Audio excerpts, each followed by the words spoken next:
What is it that makes a great beer? Is it the ingredients used, or the techniques applied by knowledgeable brewers? Is it the people you enjoy it with? The exciting experiences you have drinking it? Maybe the history of a beer's birthplace has something to do with it. If you listen to one Toronto brewery, all these factors are what make their Pilsner the best.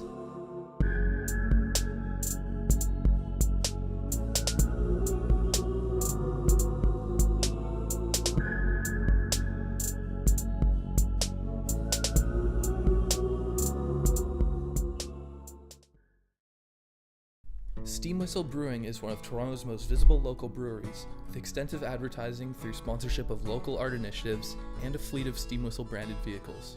Max, Malachai, and I decided to visit the brewery, housed in the John Street Roundhouse and located in the heart of downtown Toronto in the shadow of the CN Tower.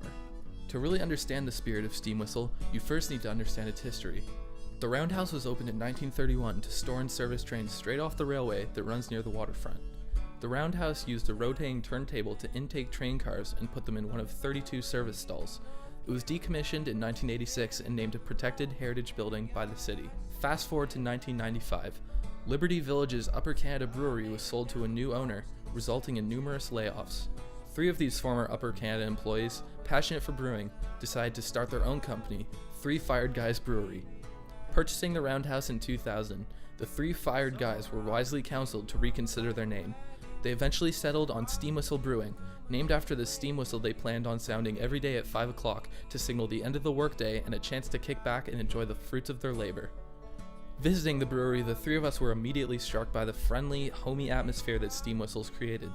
The walkway to the front door is lined with vintage train cars in honor of the Roundhouse's past, and in the lounge and dining area, you can immediately smell the grains being used in the brewing process. The walls are lined with local artwork, cycled every week to showcase local artists. Steam Whistle also sponsors various theaters and musical venues, serving both as great advertising and as a way to engage with the community and support Torontonian art of all kinds. An announcement came over the PA, signaling the start of our tour. We were each given a pair of Sennheiser earphones to listen to the guide through. It turns out brewing and bottling beer is a pretty noisy business. The first stop on our tour was at the Brew Kettle. Steam Whistle produces just one beer, a Pilsner, so it's all made in the same spot and using the same steps. The Pilsner is brewed keeping in mind an essential rule known as the Bavarian Beer Law, which says that barley, hops, and water are the only ingredients allowed in beer, though like all modern breweries, Steam Whistle adds yeast as well. The barley sits in a grist tank, where it's mixed with hot water which converts starch into a fermentable mixture and pulls out the dark malt color. This mixture is strained to get rid of any extra bits of grain, and hops are added to add bitterness and create the taste we associate with beer. Finally, the beer has to be cooled down to prevent the yeast from being destroyed. This yeast mixes with sugars in the beer mixture, which ferments it and processes it into alcohol. Steam Whistle tests the finished beer product in multiple ways. Every Friday, employees and members of the public taste test bottles off the line, and other, more scientific tests are done to measure ingredient levels and ensure every batch of Steam Whistle is brewed the same. The next stop on the assembly line is bottling. Bottling runs can produce 60 kegs or 10,000 cans in a single hour. Each can and bottle is date stamped to ensure freshness. Beer has a shelf life of about 3 months. This employee is tasked with watching the water line on each passing bottle to make sure they're all filled to the same level. The actual packaging the Pilsner comes in is unique in a few ways. Steam Whistle is available in standard 355ml cans, but tall cans of Steam Whistle clock in at 500ml, slightly larger than the industry standard 473ml can. Bottles of Steam Whistle are even more unique. The bottles are heavier than most, using 33% more glass.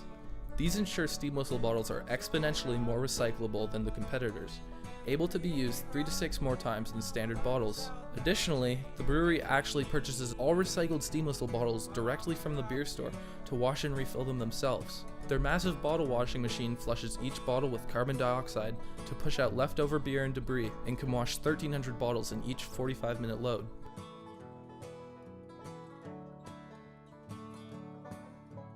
Finally, boxes filled with cans, bottles, and kegs of Pilsner are sent to shipping. Here, pallets of Steam Whistle are loaded into trucks to be delivered to bars, restaurants, and liquor stores across the country to be enjoyed by Canadians from coast to coast to coast. With this knowledge now at our disposal, we wanted to hear from the people that make Steam Whistle Brewing run on a day-to-day basis. We asked our tour guide, an employee at the front desk, and a Steam Whistle executive a few questions.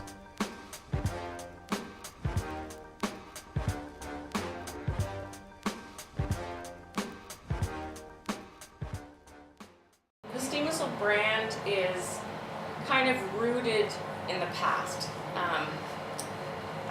The whole concept of the steam whistle is something that most businesses don't have anymore. It was from a time like an industrial age, and the steam whistle sort of signaled the end of the workday. But it also signals an era, sort of in the 50s, where things were built, like overbuilt quality, built to last, the era of the milkman that would come right to your door and have very personal service.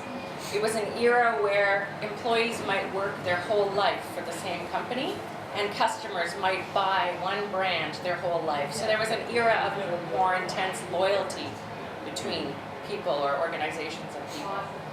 And so those are the values which Steam Whistle believes in. And the vintage vehicles kind of provide a physical representation of that bygone era, where aesthetically there's that vintage look and feel of them, but they're not just old, out-of-date cars. We also have retrofitted them. Some of them have electrical engines, so they're really environmentally friendly.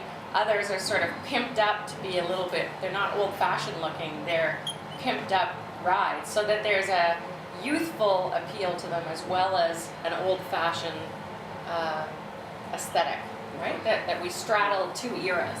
What's new today. So our brewmaster believes in old world traditions of brewing, but he brews on the most state-of-the-art equipment.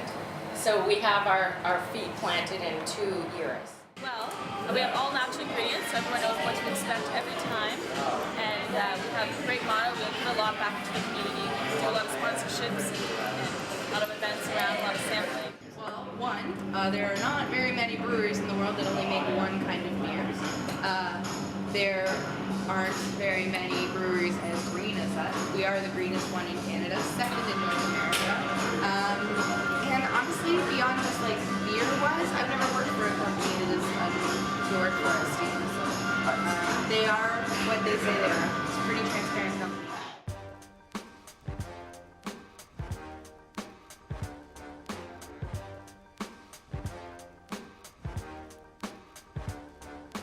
Some of it is from a marketing point of view. We want to stand out and be different.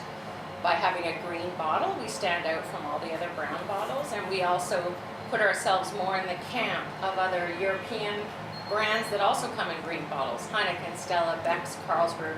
And, there's dozens and dozens of them, and we make that same style of beer, except made fresh locally. So we want to remind people that we're different through that green bottle.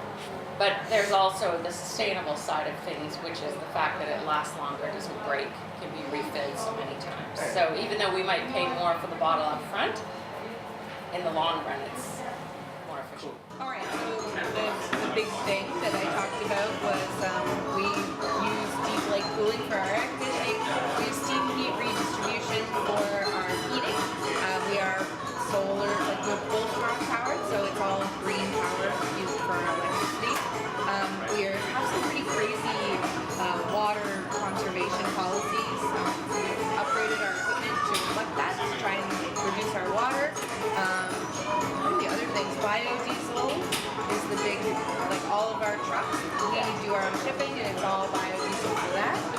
And our waste redistribution. So we managed last year to take away like 98% of what we would have sent to a landfill. So our actual wastage was only 2% of what we were sending out. So you'll see we have our food waste and our single stream recycling. We actually only have one tiny dumpster and never actually seen it full. Everything is recycled.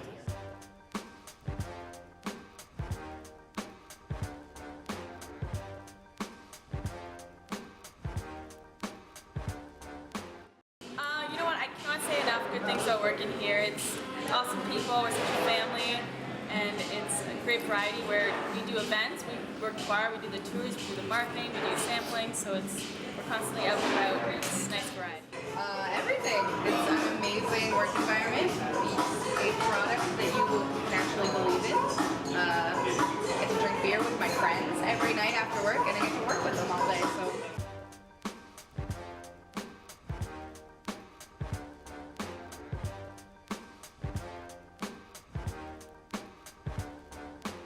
Of course, the beer itself has to be well made, great ingredients, traditional brewing, excellence in quality and consistency.